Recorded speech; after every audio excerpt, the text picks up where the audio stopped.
क्या आप जानते हैं, एक पत्नी ने यमराज से अपने पति के प्राण वापस ले लिए थे। वही थी सावित्री, जिनके प्रेम और तपस्या ने मृत्यु को भी हरा दिया। इसी स्मृति में विवाहित महिलाएं वट सावित्री व्रत रखती हैं। पति की लंबी उम्र के लिए वट वृक्ष की पूजा सिर्फ परंपरा नहीं, अटूट प्रेम और विश्वास की शक्ति है। इस साल वट सावित्री व्रत 16 मई सुबह 5:11 पर शुरू होगा और 17 मई रात 1:30 पर समाप्त होगा। भद्र देश के एक राजा थे जिनका नाम अश्वपति था।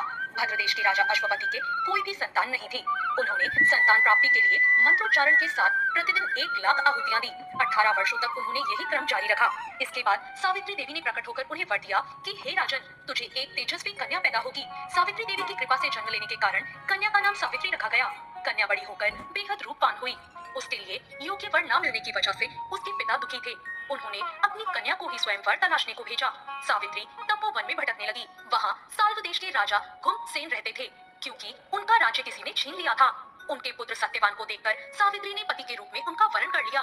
ऋषि राज नारद को जब ये बात पता चली तो वो राजा अश्वपति के पास पहुंचे और उन्होंने कहा, हे राजन, ये आप क्या कर रहे हैं?